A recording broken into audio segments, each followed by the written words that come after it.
I would like to reconvene the City Council meeting of December 11th, 2014 that was called to order earlier today at 1 o'clock. We took a recess and we are now reconvening from that recess into our general meeting. The first order of business for today is council minutes of the meetings of November 10th and November 13th, 2014, and the November 21st, 2014 special meeting. Are there any additions or corrections to those minutes? Hearing none, I'll take a motion. Mr. Mayor, I move that City Council approve the minutes from the November 10, November 13 meeting and the November 21 special meeting. Second. I have a motion, a second. Ms. Walton, would you call the roll, please? Ms. Newsom. Aye. Mr. Pond. Aye. Mayor Holman. Aye. Vice Mayor Fryland. Aye. Mr. Foster. Aye. We have no matters of special privilege today. That brings us to our next agenda item, which are public hearings. Today we have three. The first is the Virginia Natural Gas Franchise Proposed Ordinance 14-28. City Attorney will give the report. So this is for the purpose of receiving bids and then for council to consider whether or not it would like to grant a natural gas franchise in the city of Williamsburg. It has been advertised. The city council should open the public hearing for purposes of receiving bids. The city has received one bid from Virginia Natural Gas, and if you'd like me to continue after you receive bids, then I'll explain that. Before I open the public hearing, are there any questions for the city attorney? No, sir. Not, I'll open the public hearing and ask anyone who wishes to speak to Virginia Natural Gas Franchise, please come forward. Mr. Mayor, if I could, for the purpose of receiving bids. For the purpose of receiving bids. Seeing none, I'll close the public hearing and come back to council for discussion and action. Having no other bids, is there really much to discuss at this point? This is a fairly straightforward franchise ordinance for 20 years. The city receives approximately $116,000 in taxes from Virginia Natural Gas. Currently, every year, there are no additional franchise fees provided for in the agreement. Virginia Natural Gas is required to obtain a right-of-way permit before they do any work in the city rights-of-ways. They have submitted the $1,500 deposit as required by the ordinance, and they have also provided us with an adequate certificate of insurance. Any further questions? Mr. Mayor, I'll move that City Council adopt Ordinance 14-28, granting a non-exclusive franchise to Virginia Natural Gas Incorporated for the purpose of delivery of natural gas utilities to the public, and to authorize the city manager to execute the mutual confidentiality and non-disclosure agreement. Second. I have a motion and a second. Would you call the roll, please, Jerry? Ms. Newsom. Aye. Mr. Pond. Aye. Mayor Holman. Aye. Vice Mayor Fryland. Aye. Mr. Foster. Aye. Next public hearing, deed of change for uniform boundary line on South Henry Street. City Attorney will also give this report. St. Rule Properties, LLC purchased 3 undeveloped lots from the Colonial Williamsburg Foundation in 2012, and earlier this year they vacated the property lines and have begun construction of a single-family dwelling on the lot. Also earlier this year, they dedicated a 1-foot strip along Newport Avenue to the city to resolve concerns regarding where the location of the sidewalk is. And then they approached the city and requested that we prepare a deed of exchange to correct the property line along South Henry Street, which for the 3 lots are in 3 different locations. And so what council has in front of it is a deed of exchange. The area in green is proposed to be conveyed from the city to St. Rule, which is about 209 square feet. And the area in red is being conveyed pursuant to this deed from St. Rule to the city, which creates a uniform boundary line across South Henry Street and resolves any potential encroachment issues that may occur because the line is erratic as it currently exists. Staff recommends that City Council approve execution of the deed of exchange as provided for it. Thank you, Chris. Any questions before I open the public hearing? I just have a comment. Because of a professional relationship with the ownership of this property, I'm going to abstain from commenting or voting on this. Any other questions? If not, I'll open the public hearing and ask anyone who wishes to speak to this issue to please come forward. Seeing none, I'll close the public hearing and come back to council for discussion and action. It seems, again, another straightforward item before council. It cleans up the line and makes sense, and it seems like an equitable exchange. Agreed. Would you like to make a motion? Sure. I recommend that the city council approves the conveyance of the property and direct the city manager to execute the deed of exchange between St. Rule Properties LLC and the city of Williamsburg. Second. I have a motion and a second. Would you call the roll, please, Ms. Walton? Ms. Newsom. Aye. Mr. Collins. Aye. Mayor Holman. Aye. Vice Mayor Garland. Abstain. Mr. Foster. Aye. Our third public hearing today is PCR 14-23, the request of Quarter Path Associates LP for a special use permit to convert 60 motel rooms into 40 apartments at 620 York Street. Mayor Ms. Holman Murphy. and members of council, as you just stated, this is an application to convert 60 of the existing 128 motel rooms at the Knights Inn, Quarter Path Inn, into 40 apartments, which requires a special use permit in the Quarter Business District B2.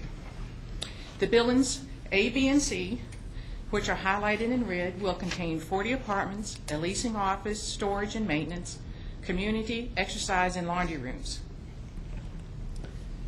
35 of the 40 apartments will contain efficiency units, which will utilize one existing hotel room.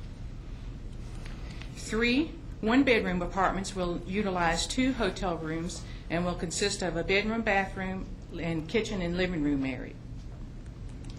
The remaining 2 apartments are 2-bedroom units, which would each utilize 3 hotel rooms and will consist of 2 bedrooms and bathrooms and a kitchen and living room area. This proposal is divided in 3 phases. The first phase will convert 14 rooms in Building B into 11 apartments. Phase 2 will convert 18 hotel rooms in Building A into 14 apartments. Phase 3 will convert 14 hotel rooms in Building C into 7 apartments, an exercise room, and storage rooms. In Phase 3, the leasing office, laundry room, and community room in Building B will be completed. The remaining 2 buildings on site with 68 motel rooms and associated motel uses will continue to be used as motels. This property, along with the Valero property to the north, Yorkshire Inn to the east, and Brentwood Apartments to the west, are designated Quarter Commercial Land Use in the 2013 Comp Plan, with Quarter Path Park to the south being designated as Parks, Parkway, and Recreation. This property, along with the properties to the north, east, and west, which are zoned Quarter Business District B2, with the land to the south being zoned Single Family Dwelling District RS2. The B2 district requires a special use permit for multifamily dwellings and requires that not more than 67% of the gross floor area on any lot be devoted to multifamily use. The applicant meets this requirement as noted in my memo. Parking and recreation area requirements will also be met by this site as outlined in my memo. The applicant has indicated existing trees and proposed trees on a conceptual plan. Additional ornamental trees and shrubs are proposed adjacent to York Street, along with additional deciduous and ornamental trees along Quarter Path Road. There are 27 other hotel properties located in the B2 district that have a total of 2,338 rooms and a potential to convert a portion of these rooms to apartments. Of these 27 hotels, 7 have been built in the last 20 years. Of these 20 hotels more than 20 years old, 17 hotels have rooms with exterior doors and corridors instead of interior corridors with rooms. These older hotels are increasingly being used to house individuals on a long-term basis, and this is a concern, especially since other peninsula localities are reducing the time individuals may stay in hotels. Staff is concerned about setting a precedent for converting portions of the hotels to apartments if this special use permit is approved, especially since there are many similar hotels in the B2 district. According to the 2010 census, The city has 44% owner occupancy and 56% renter occupancy, which is much higher than adjacent jurisdictions. The 2013 comp plan discusses residential uses in the corridor commercial areas as noted in my memo. The intent of this section is to encourage new mixed-use developments in the B2 district, similar to the shops on 2nd Street and other mixed-use developments that have been approved in other zoning districts such as Quarter Path at Williamsburg, Tribe Square, City Green, Griffin Arms, and Prince George Commons. The Planning Department has recommended denial of 3 requests to convert commercially zoned land to residential uses as noted in my memo. Also noted in my memo, the Planning Department has recommended approval of 6 projects that were consistent with the city's comprehensive plan. 5 of these projects were proposals to demolish and replace underperforming and unsightly commercial buildings with new mixed-use developments. The 6 projects were City's Loss, which developed a hotel that had no frontage on Richmond Road and 2 student apartments. Staff recommended denial of the request because the proposal is not supported by the policies and recommendations set forth in the 2013 comp plan for the city's commercial corridors. Staff also recommended reevaluating multifamily dwellings in the B2 district with a special use permit, which would require amendments to the comp plan and the zoning ordinance. Planning Commission held a public hearing on November the 19th. 8 individuals spoke at the public hearing, and Planning Commission recommended by a vote of 7-0 that a special use permit be approved with the conditions as noted in my memo. I'll be happy to answer any questions you may have. Great. Thank you very much, Carolyn. Let me turn to council for any questions at this point. None right now. Thank you, Carolyn. With that, I would open the public hearing and ask anyone who wishes to speak to this issue to please come forward. I do have 4 speakers' cards, so I'll do those first. I'll also remind individuals that we seek a rough 3-minute. I actually represent the applicant. Okay, So please, may I go come up ahead. and present first? Okay. Good afternoon. My name is Holly Ortiz, and I'm speaking today on behalf of Quarter Path applicant Doug Pons. I would first like to address the criteria for approval of a special use permit in the B2 district. In the district, special use permits are allowable if the use is in harmony with the adopted comprehensive plan and if the proposed special use is in harmony with the intent and purpose of the zoning district in which the use is proposed to be located. As written, the comprehensive plan allows for a mixed-use option that permits 2/3 of the property to be utilized for residential use. The applicant's proposal, which leaves 68 of the 128 rooms as overnight lodging, preserves more than 1/3 of the property as a motel. The applicant's proposed use also meets the criteria for being in harmony with the character of adjacent properties and the surrounding neighborhoods. There are many residential properties adjacent to and surrounding the Quarter Path Inn. There's residential shopping, a grocery store, and a hospital within 1.5 miles of the property. There's a park and recreation center next door. There's a bus route that runs adjacent to the property, and there are schools nearby. Additionally, the 2013 comprehensive plan designates corridor commercial land use as intended to promote the city's economic development policy. The 2012 economic development plan states 5 main economic development objectives for the city. The first stated objective on the list is to see existing businesses grow and prosper in the city. The redevelopment of the applicant's property would allow his business, which has been in existence since 1972, the opportunity to prosper. Mayor Holman said in his State of the City address less than 1 month ago that the aging of many of Williamsburg's hospitality businesses calls for renewal and redevelopment. Mayor Holman also went on to say, in reference to secondary corridor lodging properties like the applicant's property, that the city would offer a helping hand and continue to assist redevelopment and repurposing of underused properties. The applicant's proposal, which meets all the guidelines set forth in the comprehensive plan, is exactly the kind of adaptive reuse that would further these stated objectives. Would also allow an underused property to be revitalized, and, as an added bonus, would help to meet the rising need for affordable housing in the city. We would also like to speak to the concern that by granting this special use permit, council would be unable to reject proposals from hypothetical future applicants applying for similar special use permits. I would like to read I would like to read from staff's recommendation to council regarding this application, which was taken from the 2013 Comprehensive Plan. Recommendation, to allow more flexibility and to encourage well-planned mixed-use projects. Apartments, condominiums, and townhouses should be allowed in the B2 district, but with a special use permit to allow the review of projects on, and I quote, a case-by-case basis. We believe that it is incumbent upon council to consider each application on its own merits.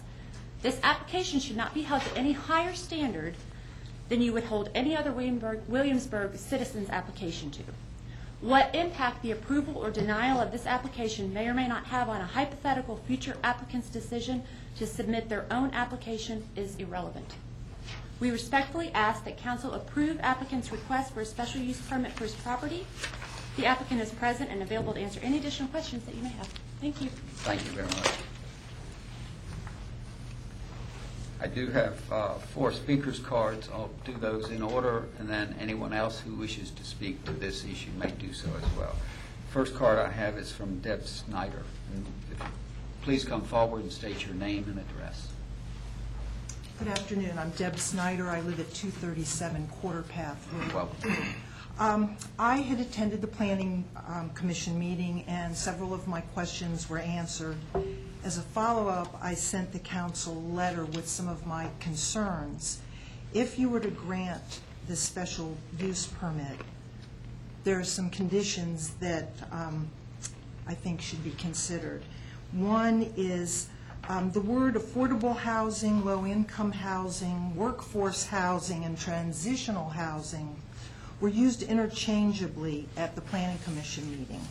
These are not the same, and for the intent of this project, the type of housing to be provided needs to be clearly defined. The question of density was briefly addressed at the Planning Committee meeting. A decision was made to add a condition that there would be no more than 3 people allowed in the efficiencies and 1-bedroom apartments.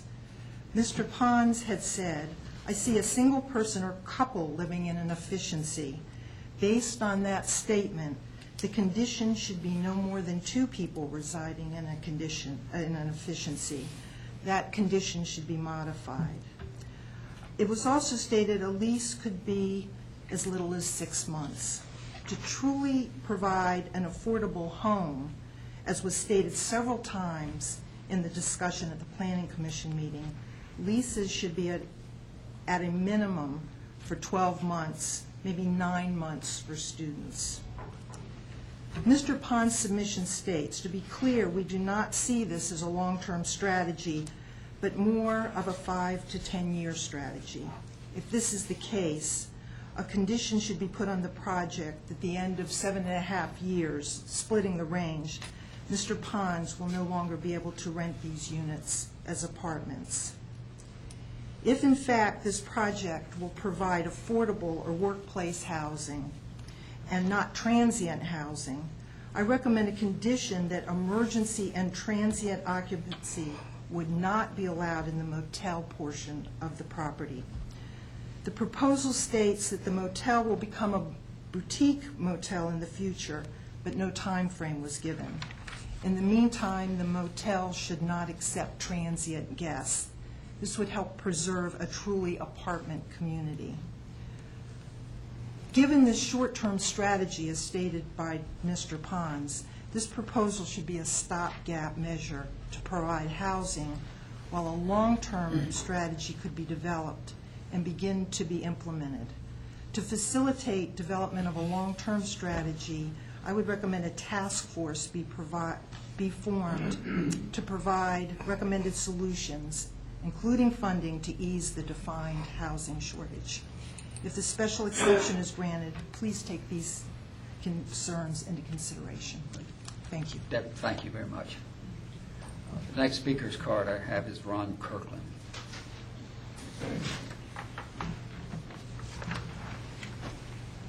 Ron, welcome. Mr. Mayor, members of council, I'm Ron Kirkland with the Williamsburg Hotel Motel Association. Earlier in the week, I had emailed the Hotel and Motel Association support for the Quarter Path Suites special use permit. I hope that'll be included in the record. But today, I wanted to talk about really the five of you, I think, have been together for about 5 years now. And I know you probably got a lot of calls and comments about this issue. And really, I know you've done a lot of listening, and I think it's a testament, and it's commendable that you all do such a fine job of listening to your citizens. And I think it's the type of good representative government that all people look for.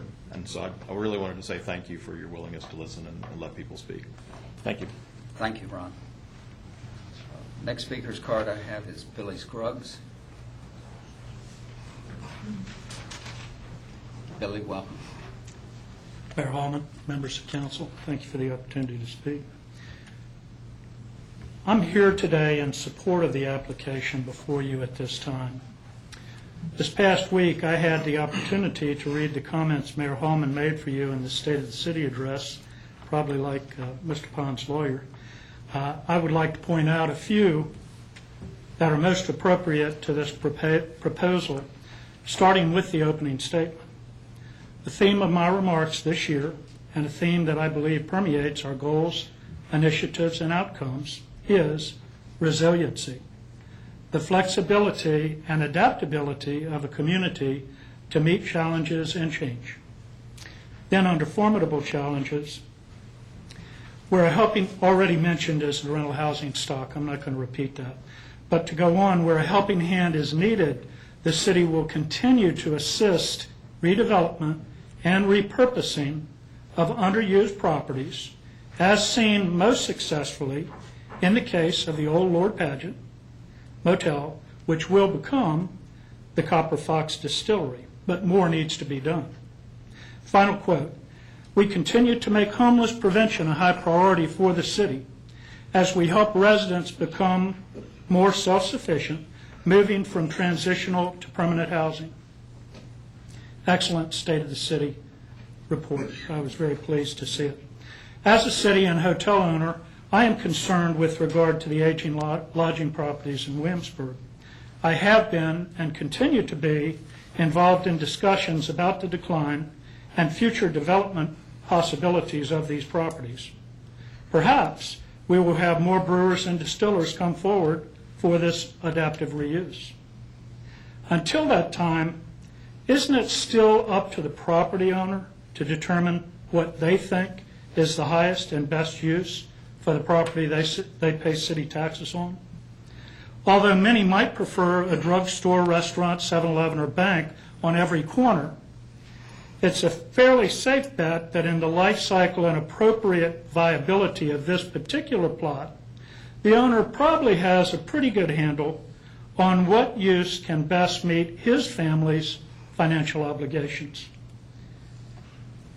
The staff statistic with regard to the remaining availability of commercial space and how this proposal may detract from it may be misleading by the fact that much of the commercial stock in Williamsburg is vacant at this time, just as this whole commercial lot could become if this use is not allowed to move forward. Also, although the SUP could be granted for housing at this time, I do see this as a transitional use. This property is still in the commercial corridor, and if a higher and better commercial use is offered to the property owner, he can always seek approval to redevelop. As you well know, the tourism industry is the primary reason the citizens of Williamsburg pay such a low property tax rate and enjoy the economic vitality thus afforded. This proposal is suited perfectly for the opportunity for convenient workforce housing for many residents and workers that are on the lower end of the socioeconomic scale in the city that are the backbone of this industry. There are simply few affordable places for these members of our community to live locally. As a restaurant and hotel owner, I employ many of these hard workers and have first-hand knowledge of their lack of opportunity for safe, convenient, affordable places to live. With public transportation not meeting their needs, this is the perfect location for them to walk or ride a bike to work. These are the hourly workers who in many cases earn less than $12 an hour. I have heard some people from the city say the city already does more than its share of offering housing for those people. Let James City County house them. When I say those people, I refer to what I believe might be the 600-pound elephant in the room. You know those people. The perception is they're the ones with the domestic issues, drug and alcohol abuse issues. They create blight, and oh yes, they have children. As stated in the city message, these social and economic challenges tend to pull city tax revenues downward. At the same time, they push the need and demand for public spending upward. I would say, if this enters into your mind, those people, with regard to who might live here, please be careful not to stereotype. Many of those people already live there for 90-day stretches. Won't you offer some of these in this community the same commitment of housing that you offered to the people that moved in the 9 previous developments that you approved under this SUP application process? I would assume part of your concern is that the floodgates will be open to all aged hotels that would seek this conversion. I would be. I have a simple answer to that. Put an immediate moratorium on applications beyond this and any others that are currently in the pipeline. It certainly would not be reasonable, fair, or right to this applicant to deny his request because of what others might do in the future. If not approved, it is possible that little opportunity that now exists for this housing will be gone very soon. Much like squeezing a balloon, if we put all those people out, they will go elsewhere. But of course, maybe no longer will they be our responsibility. During a moratorium, you would have the opportunity, as suggested by staff in their recommendations, to review whether this section of zoning code needs to be revised. Finally, I'm not here only because I consider Doug a friend that I think a lot of, but also because I think it is of tremendous importance for the city to do anything within its reason to help current and long-time business survive. I am aware the city offers many types of incentives in the way of subsidies to attract new business in the areas of the city. Shouldn't we do the best we can to keep those that have been working hard and have been here a long time? Here you have a long-time resident and resilient businessman seeking an opportunity to repurpose his property. He is a great example of a business owner that is flexible and adaptable. All he is seeking in the way of assistance is for you to approve the fact that he has met the guidelines for his proposal that are established in city code. I trust you will grant him that today. Thank you. Thank you, Billy. The final card I have is Greg Granger.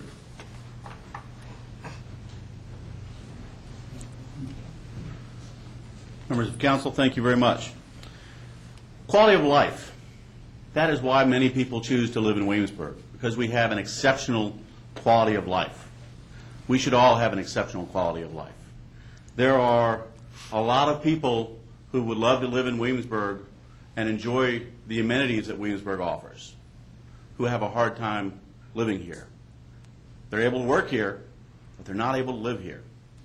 There is a need for housing in the price range that this proposal would offer. The apartments along Mount Vernon Avenue, the old Heritage Inn, they provided an opportunity for people to live and work in this community who otherwise might not be able to. The college is great. They've expanded.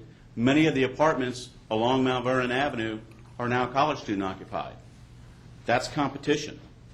Competition is good. People looking to live in Williamsburg in an apartment that's $900 or $800, there are not many choices there. There's not a lot of competition there. But if we have that competition, if we have something like this coming in, then that will increase the quality of those apartments, perhaps the quantity as well. This is a unique opportunity to make the numbers work, because the land and the basic structure is there. Where else could one put 40 apartments in this proximity to the places where the residents would work and still be able to rent at a price anywhere close to $800 or $900 a month? starting from a blank slate and building such a project and acquiring the land, the numbers are really challenging to make that happen. There is a need, and there is no place as well qualified and uniquely qualified as the applicant's property. If you want to improve the quality of life for all residents of Williamsburg, not just the ones who live in the traditional neighborhoods, you should support this project, just as so many residents do and the Planning Commission has. Thank you. Thank you, Greg. Anybody else wish to speak to this issue? No. Mickey, welcome. Okay, thank you. Thank you. Mayor Hallman and members of the City Council, thanks for the opportunity to allow me to address you today. Interestingly enough, each one of you up at the dais, remember that I've called you independently. We've had some dialogue, and ironically enough, that dialogue was not to be in favor of the project. And very candidly, and as I spoke to you, I had told you, each and every one of you, I had not spoken to the applicant about the project as well. So after some thought, it came to me that maybe I'd be doing myself a disservice not to really vent this out properly, because I was only going with the information that I had available to me at the time. Much like the Ebola scare, sometimes the more you know, the worse it can be. But I can tell you, after having some time spent talking to the applicant about the project, Doug, as we all know, it's come to light some different things, and also I took the opportunity to additionally talk to some of my staff members. I have the profound luxury that I have a business that's in that corridor, and I'll affectionately refer to this as the Northeast Triangle, a place that I've spent some time doing some studies with. Whereas I don't think that the greatest concern, which ironically enough is maybe a zoning issue, is the unintended consequences of granting the exception to this particular application. What do we do from here? There's apparently some work that needs to be done on that end of the pendulum. However, I would agree with what Billy said earlier. Now, after having more time to look at the plats, look at the information, and see what now the project looks like, it does fall more in harmony with what is in the quadrant, and it does coexist with the other products that are there as well. Workforce housing is something that I think that we all are concerned with, and having the appropriate use. You know, and I'm reminded that not always does it have to be a new product from ground up, such as the shops at 2nd Street, which would later on have a compartment of a housing component to it. But this is at current a great repurposing and reuse of this property. In fact, having redeveloped our product on 2nd Street as well, I know sometimes it's a leap of faith as a businessman to try to make these courageous steps to put your foot forward and to be something that you're not. But as it's proven in our situation, that was truly the right step for us. After speaking to Doug, I was excited about revitalizing this project, because I can think of also what happens if we don't do this. It's the vision of the applicant, and I tend to lean towards the property owner's use and the rights, and I think taking into consideration he's met the criteria for special use permit and following the ordinance, it's really truly up to council that they grant this special use permit. I would probably, now knowing more of the intricacies of the project and what it would mean to the city redevelopment-wise, it might be the first step of many, and certainly the first step of a multitude of conversations on how we address this moving forward. But I would ask that you not defer this decision today, and that I would again support the project. And being a stakeholder immediate and adjacent to this area, I can see it being a benefit to the community as well. So thank you very much for your time and attention. Thank you, Mickey. Anybody else wish to speak? Susan, well. I could have brought a little notebook like Ron Kirkland. I didn't. You couldn't see it. And I couldn't see it. There's this eye thing, you know. So my name is Susan Branch Smith, and I live at 608 College Terrace here in the city of Williamsburg. And I wanted to say I appreciate all of the information that I've heard here today about how the reuse plan would, or special use permit would help certain populations in the city. But I especially want to point out that if this is one of 20 or more properties in the city that need help, I think it would it behooves the city to help people in this position and in similar positions, as opposed to just possibly denying or rejecting a proposal, that you're there showing him that, or anybody in town, that you're a willing participant in helping him stay afloat in his business, because that's what it's about. He's not trying to bring business in, he's trying to stay alive here in Williamsburg, which is true for a lot of people. So anyway, I would encourage you to listen to the plan and approve it. Thank you. Thank you, Susan. Anybody else wish to speak? If not, I'll close the public hearing and come back to council for discussion and action. Before turning to my colleagues, I'd like to make a brief statement as well. In the recently adopted goals, initiatives, and outcome for the 2015-16 biennium, City Council indicated that it wishes to develop and implement a new self-sufficiency model in 2015 to provide transitional and permanent housing for city residents. Further, in the State of the City address, I suggested homelessness is a national, regional, and local issue that requires solutions transcending political boundaries. Working with neighboring jurisdictions and with non-governmental and faith-based organizations, we continue to make homeless prevention a high priority for the city as we help residents become more self-sufficient, moving from transitional to permanent housing. But we can and must do more. It is incumbent upon the city to provide innovative ideas and solutions for regional consideration. The need for workforce and transitional housing in our community is clear and of long standing. The applicant's proposal has at its core an idea that highlights this issue. However, in finding a solution to the problem, that solution needs to be one that is best for the individuals and families needing housing, best for the property owner or owners involved, best for all the citizens of Williamsburg, and one that creates a precedent that this community can embrace. In addition, the solution should be one that provides us with the best regional approach, one that provides a model that could be adopted by other localities in the historic triangle and beyond. Finally, the solution needs to be one that provides the optimal location within the city. That said, let me turn to my fellow council members for their comments and discussion. Paul? Gosh, I don't have anything so eloquently prepared.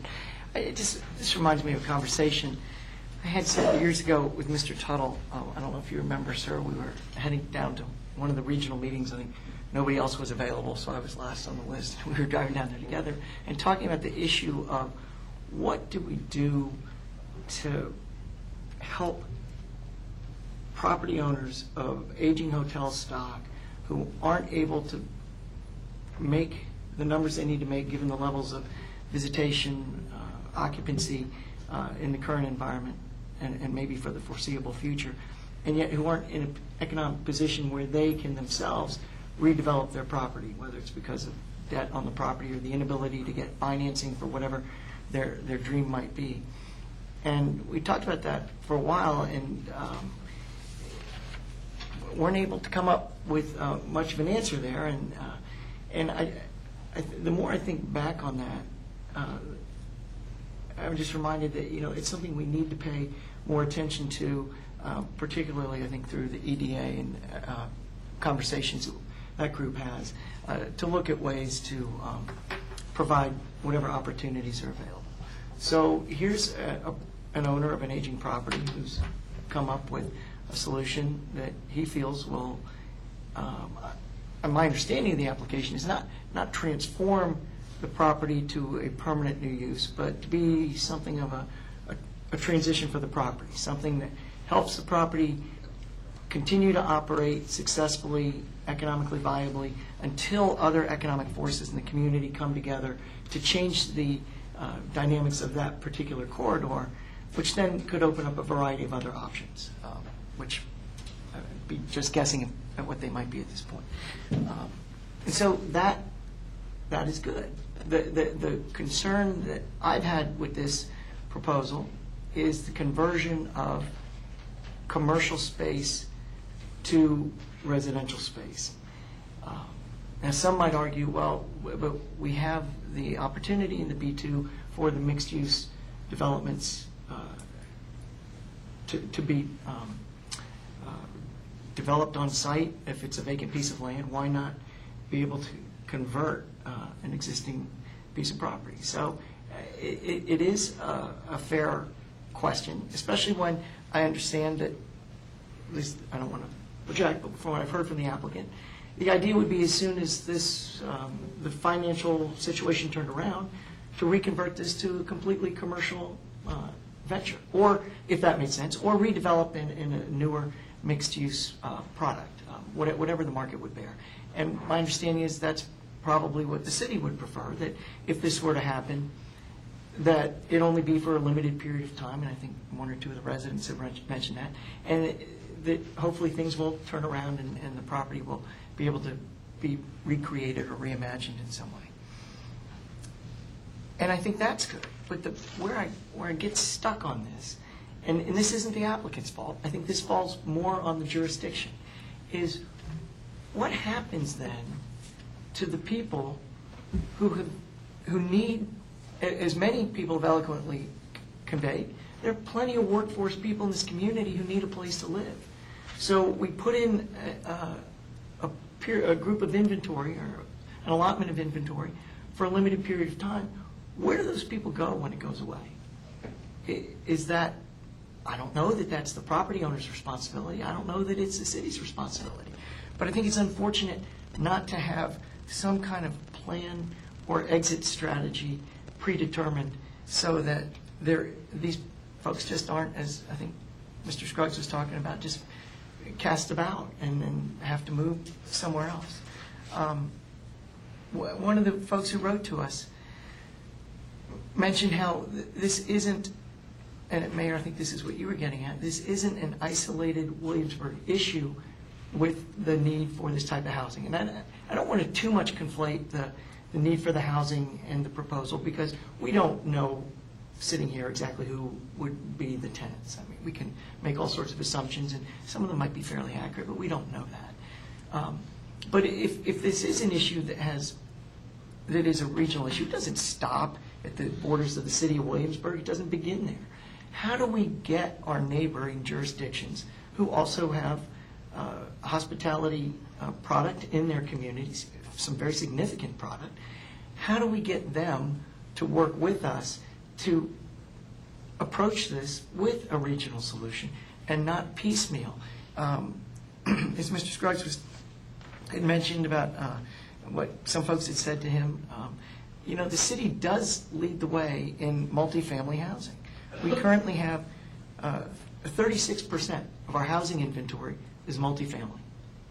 That compares with 17% of the entire housing inventory in James City County and 17% in all of York County. I don't know the numbers for Upper York County. I'm guessing here, but I'm assuming it's less. What are we doing to bring our neighboring jurisdictions in to create this regional solution? I think the value of this conversation, obviously it's of huge value to the applicant, but to the community, to me, the greater value of this conversation is we need to get some of these questions on the table and discussed in the right forums, seriously, and with an intention to have a tangible outcome. Over the past several years, I've raised the issue of inclusionary zoning. It, for whatever reason, hasn't gone anywhere. I think that's something else we need to look at and reconsider. And all this coming out of this conversation. I think some of the concerns that I have, I think they could be figured out. I'm not sure they're figured out right here. But that doesn't mean that I don't know, I'm still thinking. That's all I have to say right now. Okay. Scott? All right. First, I'd like to say how much I appreciate the amount of contact I've gotten over the past, really a month since Planning Commission. Those folks have lamented the lack of workforce housing, lack of transitional housing, as well as bringing forward issues related to service sector employees. This type of housing has a long history in Williamsburg, but it really took this project to put it squarely in the public's eye. It's something that's been long overdue.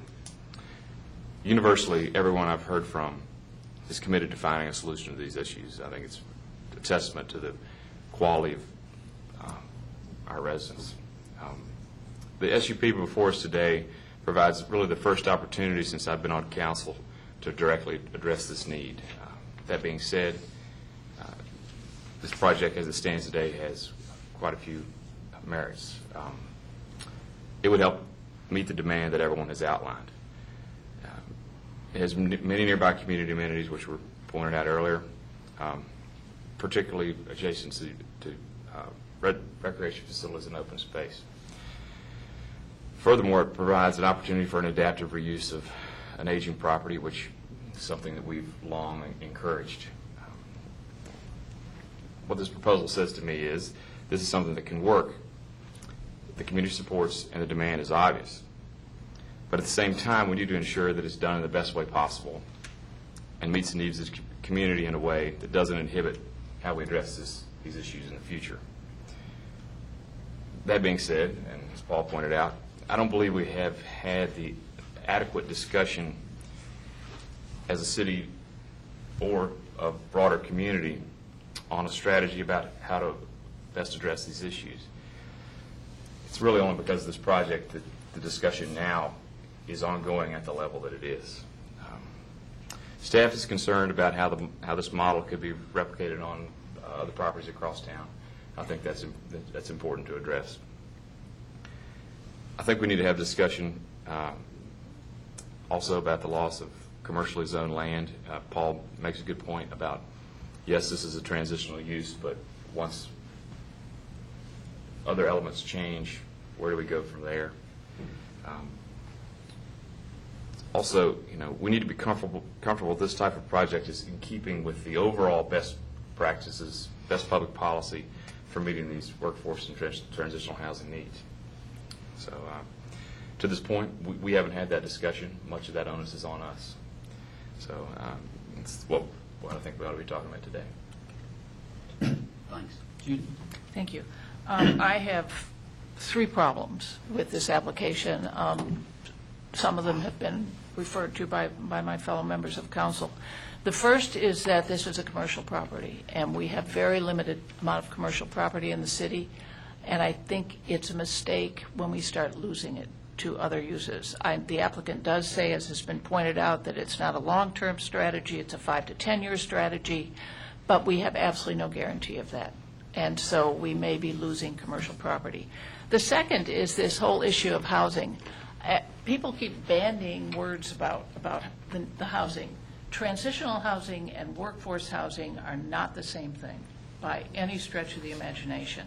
The city has not done a bad job with workforce housing. We've got Strawberry Plains, we have the HUD projects that we have. The city has, in fact, been a leader in that kind of housing in this area. We need to do more. Clearly, we need to do more, but that's workforce housing. Transitional housing, we've done almost nothing, and the area has done almost nothing, and we need to do more. As has been pointed out by my colleagues, we need to do more in transitional housing. However, I don't think this is something that ought to be done on a spot zoning, case-by-case basis. We need to have a comprehensive plan, and then we need to look at what we need. And we need to work with not only the other 2 jurisdictions. We need to work with United Way. We need to work with Salvation Army. We need to work with social services. The people who need transitional housing need medical care. They need mental health care. They need food. They need clothing. They don't just need a place to live. They need the whole plethora of services that are offered by social services. They need coordination. And just providing the housing isn't going to solve the problem of the people who need transitional living.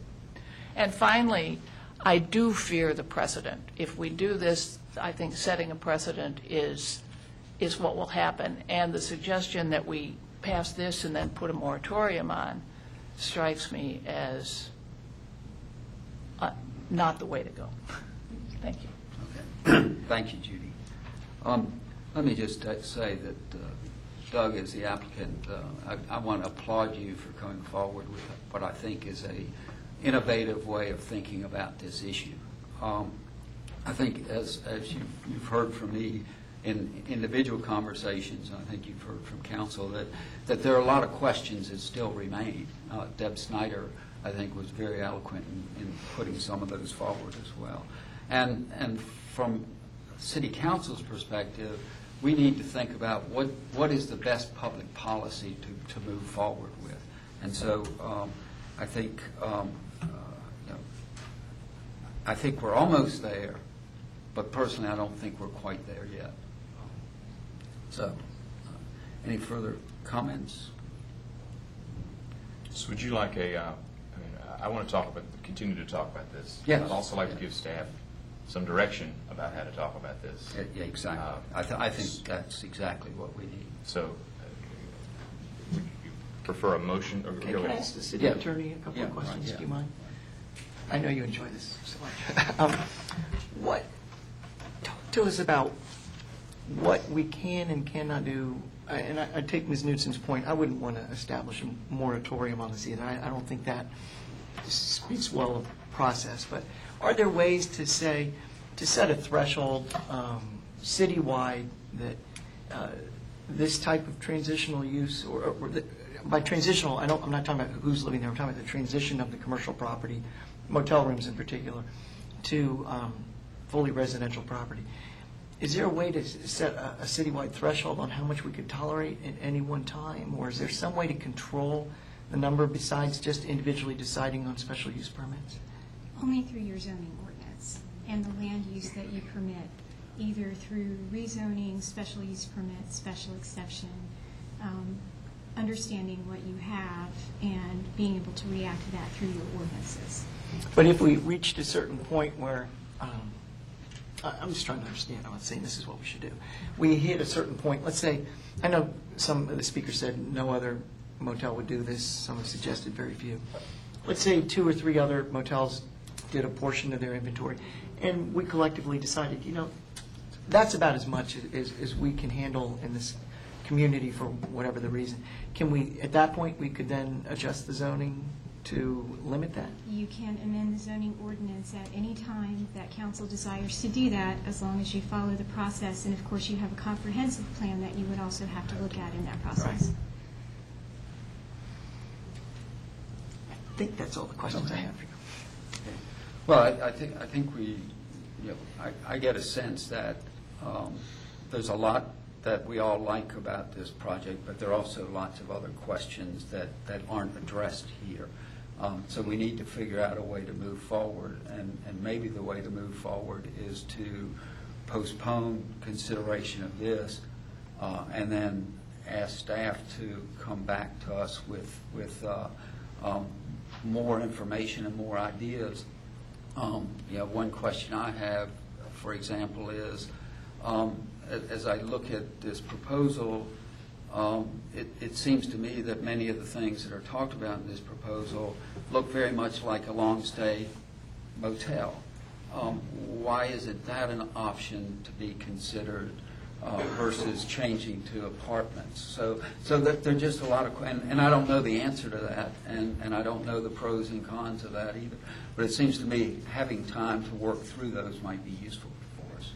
I think if we're going to, whatever the right term is, defer this, and we're going to have staff answer questions, we need to have a very specific list of questions, Right. so that they know what they're doing, and they can come back and we can say, oh, okay, this will all work, or Right. this won't, this doesn't work. Do you want that to come out of today's meeting, or can that happen Why? independently?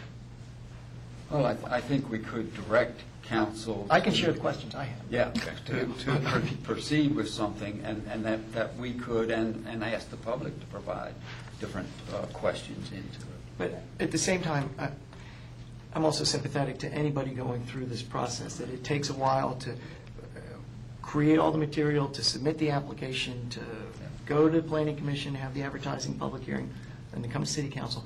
I wouldn't want this dragged out for months. I think we can direct Wrap it up council in a timely manner. And deal with it again in January? I'm not, for me, I think there are too many questions to ask over the holiday season for them to come back in January now, maybe February or March, I don't know.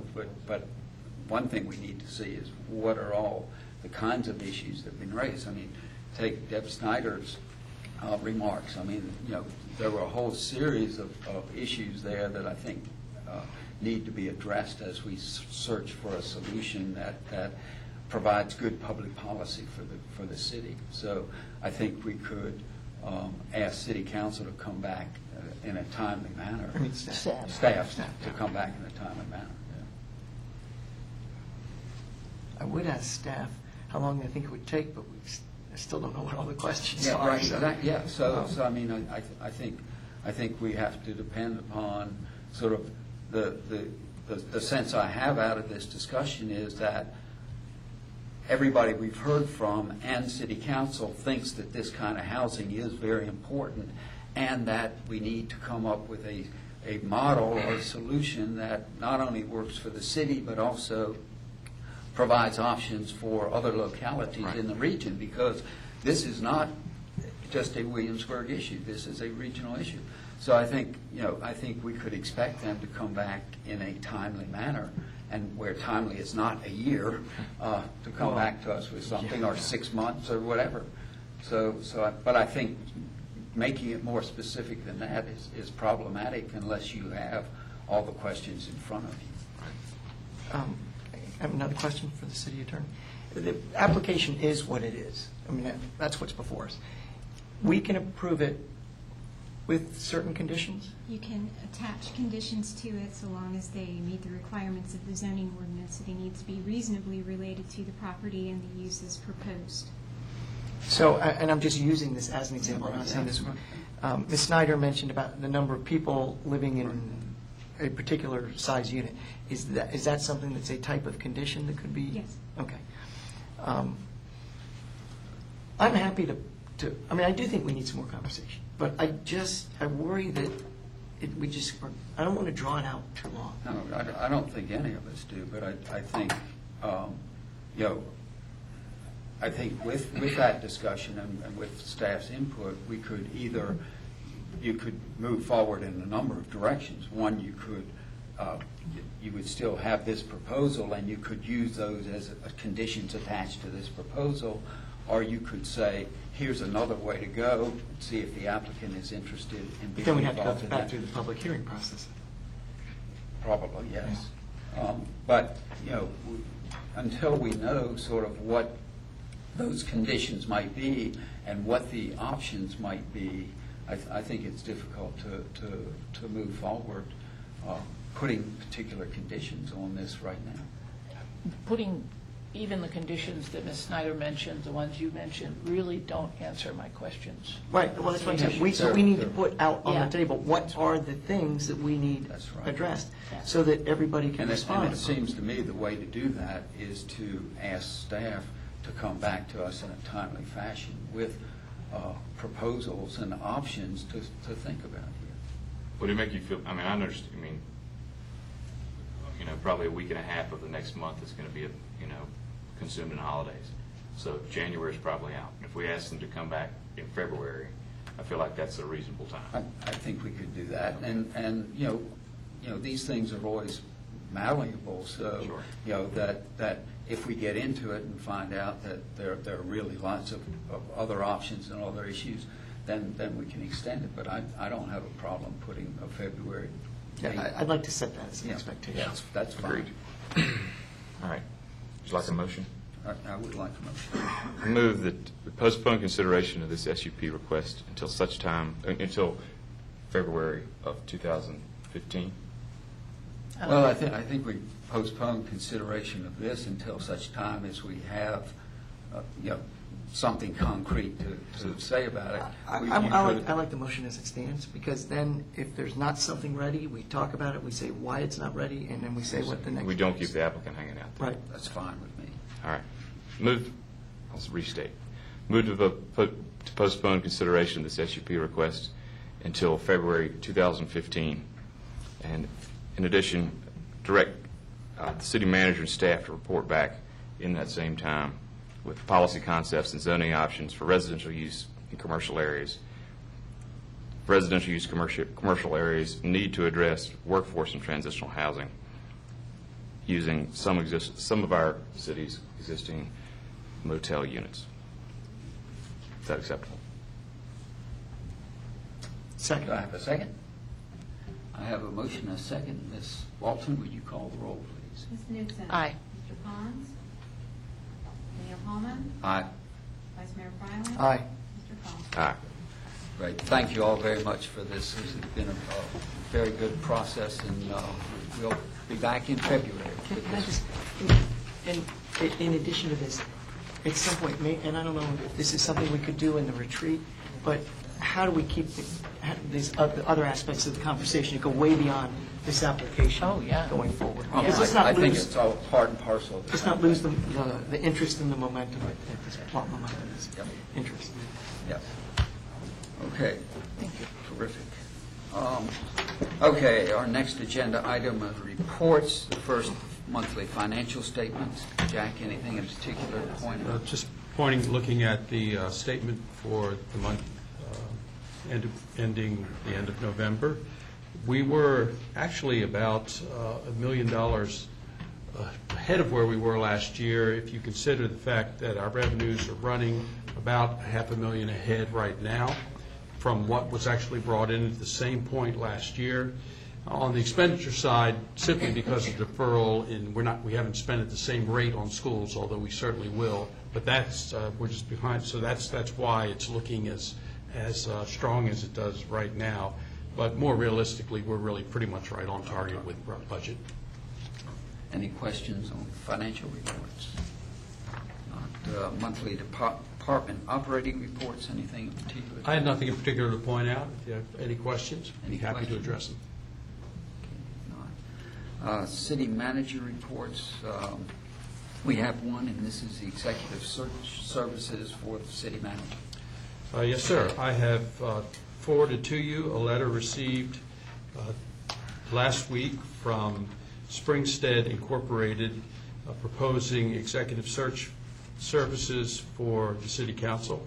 And the proposal is outlined. It's a fairly extensive letter running over 6 or 7 pages, and they're suggesting a timeline on page 4, that on page 5, that would have project initiation and position analysis in January, then in the latter part of January, running into into February, recruiting and preliminary screening of candidates, then identification of semifinalists in the latter part of February, beginning of March, then throughout March, selection of finalists and candidate presentations to the city council, and finally interviewing, decision-making, employment negotiation in April, and then realizing that period could extend beyond that, but would be the target time.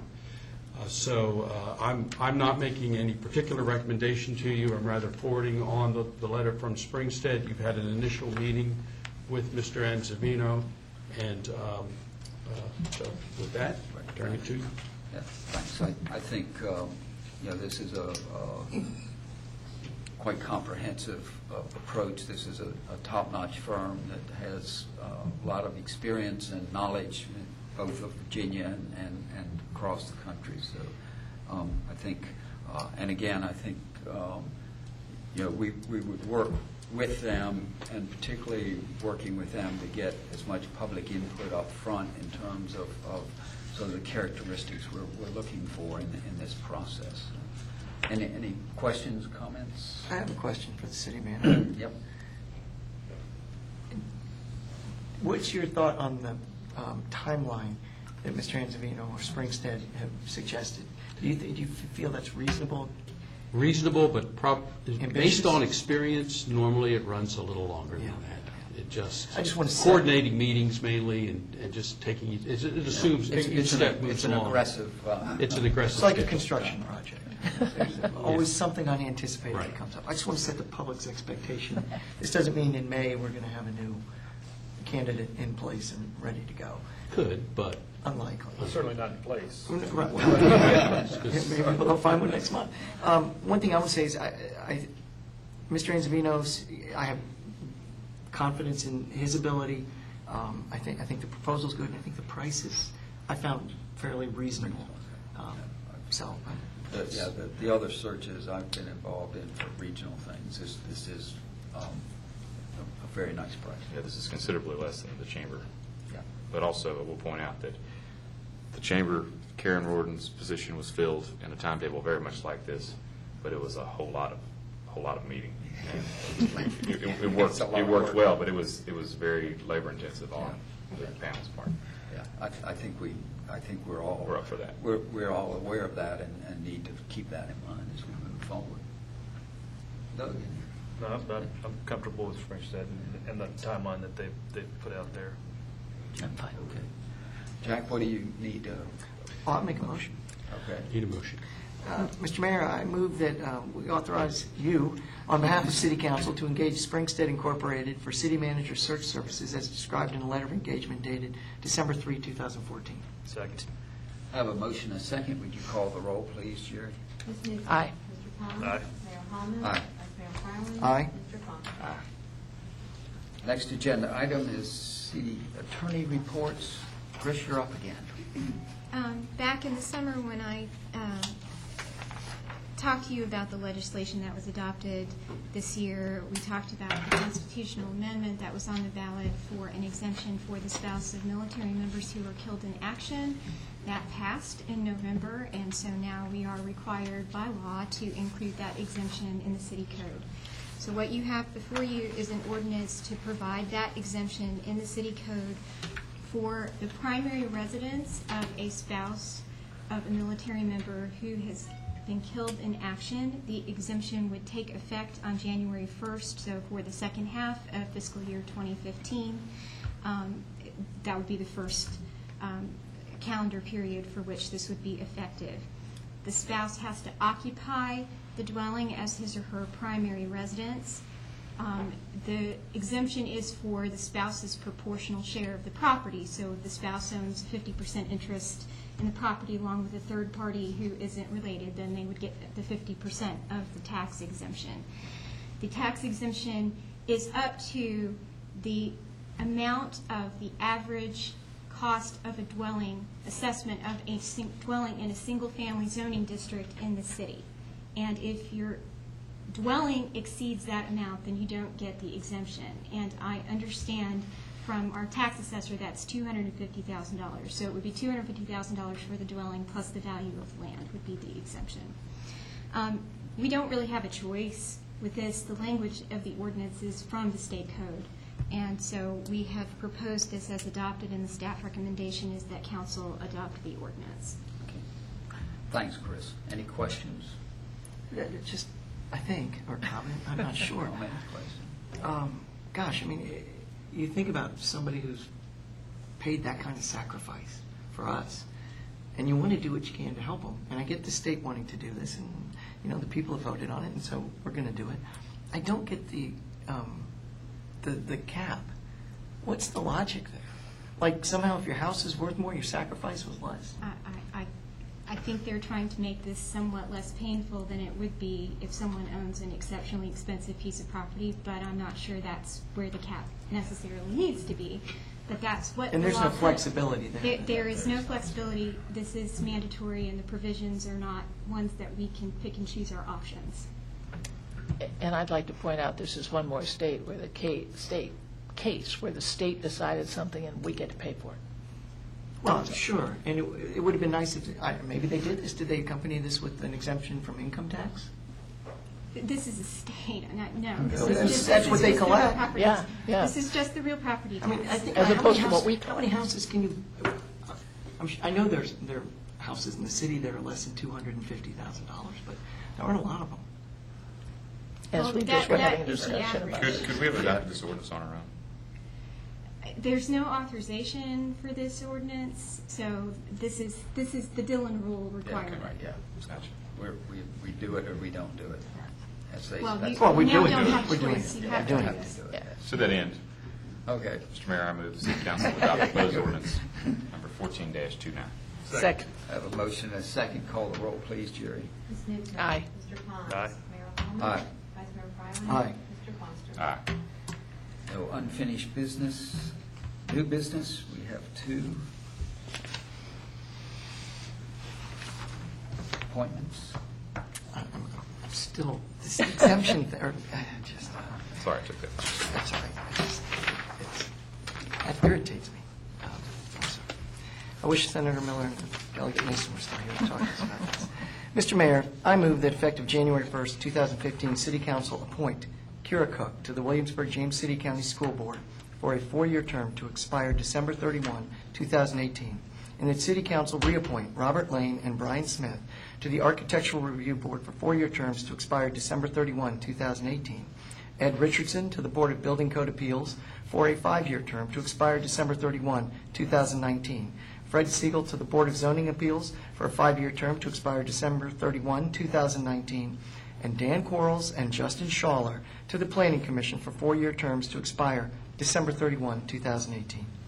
Second. I have a motion and a second. Would you call the roll, please, Jerry? Ms. Newton. Aye. Mr. Pond. Aye. Mayor Holman. Aye. Vice Mayor Fryland. Aye. Mr. Foster. Aye. Our final agenda item today is open forum. I have 3 speakers' cards. The first of those is David Cranmule. David Cranville, as you know, I live at 201 Harrison Avenue. Members of the City Council, I think we're in a very important, a very exciting period here. I call it a transition period. It gives us a chance to, as we move ahead with what you just approved, to think through what we're doing very well, and there are many, many things we're doing very well. The discussion you just had on like how you divide the baby. I mean, it's tough, and you're doing very well. But I think it's really important that we do our best to involve the best that we have in our community in how we move forward in terms of what we're going to look like in July and the years going forward. We have exceptional talent on our committees, on the EDA, on the Planning Commission, even on the now being restructured and stronger subcommittee of the Planning Commission, the Beautification Committee, on zoning, and on all of these committees. And some of these people have exceptional talents with respect to selection of the kind of leadership we're looking for. So I'm strongly urging you to, as individuals or somehow, to really get these people involved and get their opinions as to what would make us even stronger. And in that regard, I'd like us, each of you, to think through in the last years or so, whatever, the things that, of course, we've done well, and that's the vast majority, and then those things that we know we could have done better, where probably we made some mistakes, probably we allocated, maybe, in my mind, an issue, too much pressure and responsibility and not enough involvement. So our city manager is sort of the lightning rod and has to really deal with everything that could happen, bad or negative, and how perhaps city council as a whole communicates within itself, even though there's different views, and how it communicates with the leader that we're selecting, sort of the general for all of us.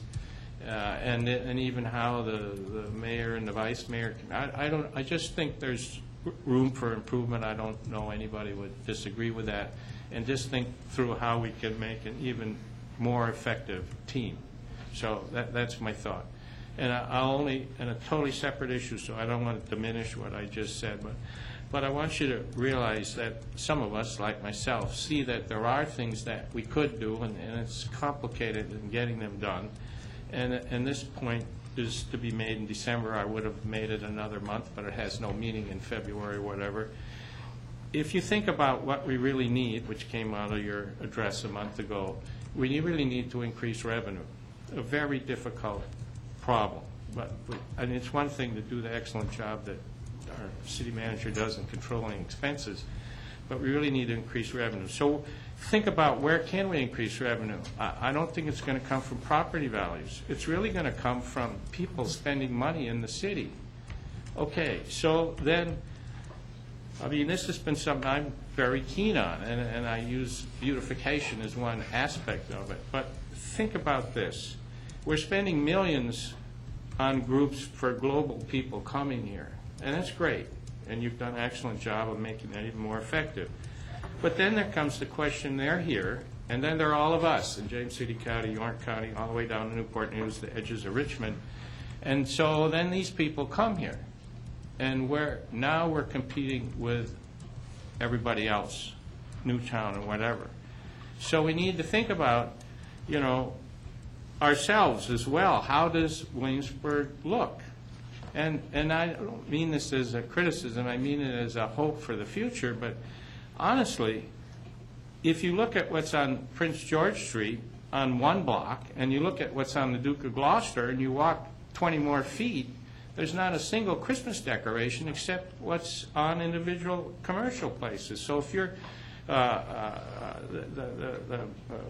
Holly Shields' place up the street, or you're the Triangle Block, which we're trying to have alive, I mean, or if you're on 2nd Street, wouldn't we want to have something on our lampposts or whatever as an example of, the question is it worth it? But my point is we ought to be thinking about it. We ought to be investing in it, and we put up these things on Richmond Road and so forth. And I'm saying that's a starting point. But in addition to what I said at the beginning here, we really need to think about our revenue stream, and this is just one tiny example of the kind of thoughts that I hope we'll be dealing with going forward. But thank you for the wonderful job you're doing, and it's a very difficult day today dealing with that question. Thank you, David.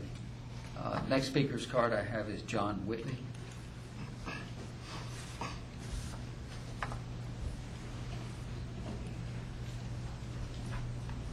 Mr. Mayor, members of the City Council, I'm John Whitley. I live at 110 Governor Berkeley Road.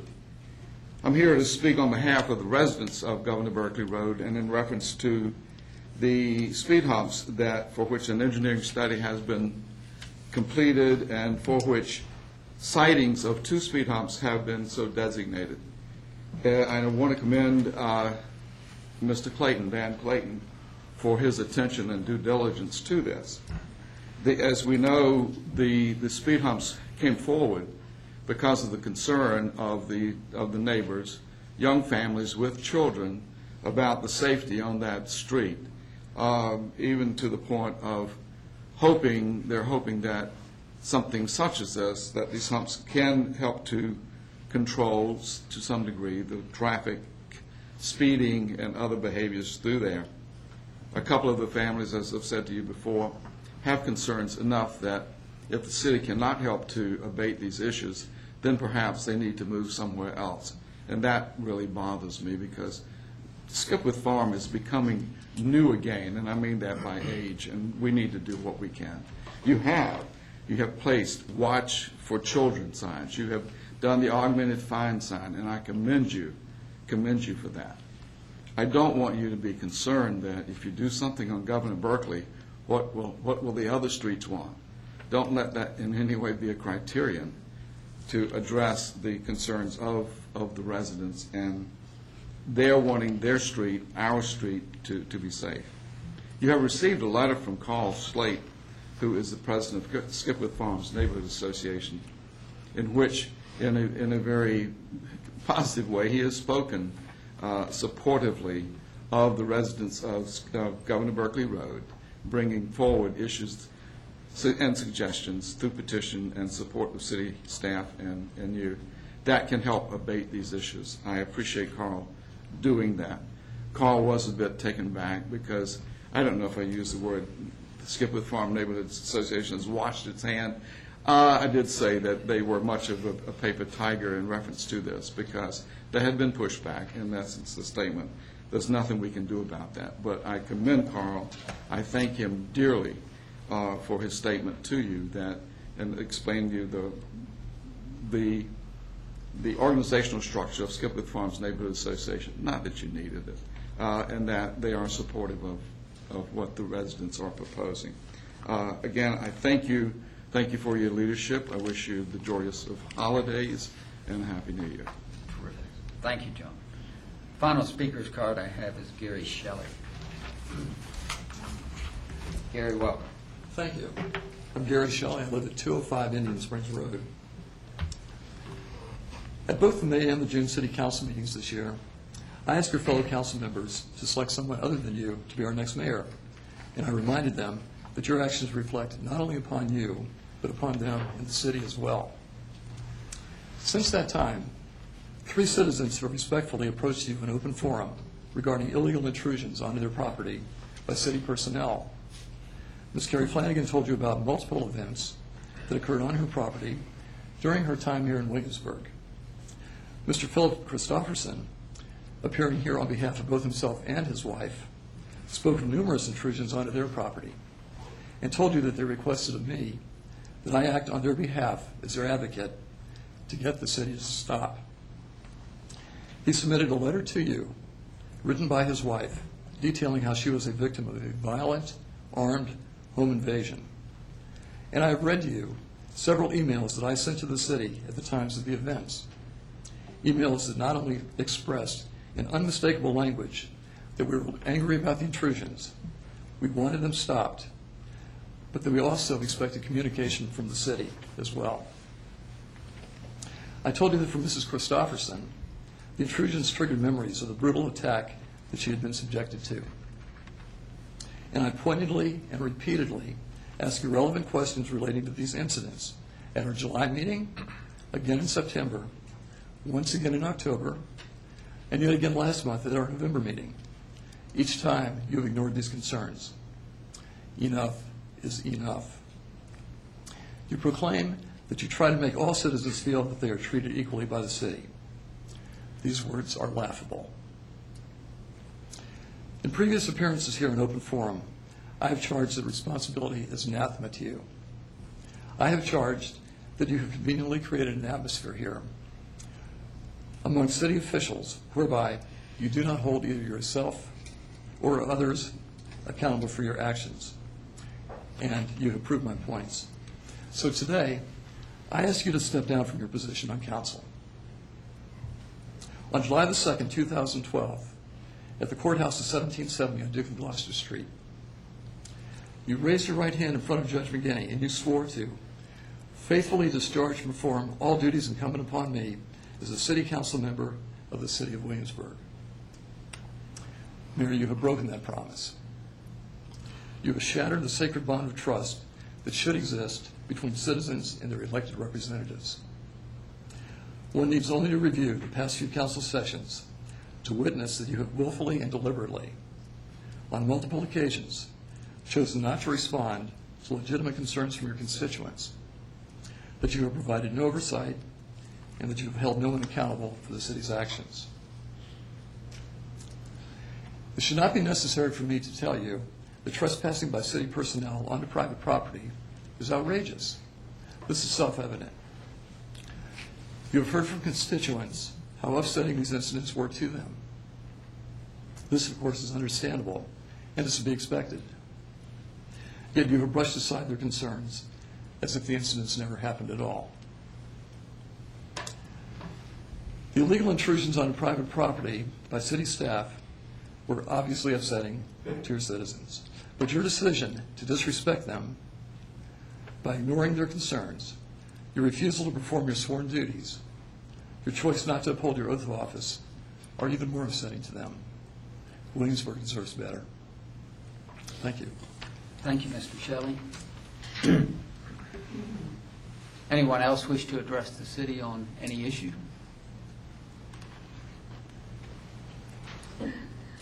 If not, I'll come back. Do we have closed session with informants? No. We do. We do. Mr. Mayor, I move to go into closed session pursuant to Section 2.2-3711 of the Code of Virginia for the purpose of discussing one personnel matter per subparagraph 1 concerning appointments. Second.